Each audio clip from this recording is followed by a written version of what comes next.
তুমি কোথায় আছিলে অতক্ষণ? ঝড়ে আমাদের বাসা ভেঙে গিয়েছে। বাচ্চারা এখন কোথায় থাকবে? ভিজে গিয়েছে বাসা।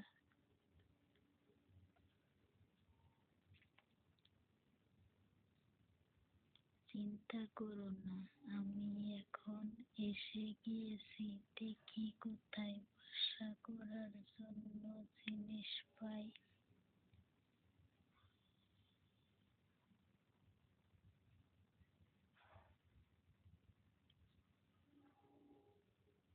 আচ্ছা, তাহলে তুমি যাও, তাড়াতাড়ি যাচ্ছি। তুমি যেয়ে বাচ্চাদেরকে দেখে রাখো।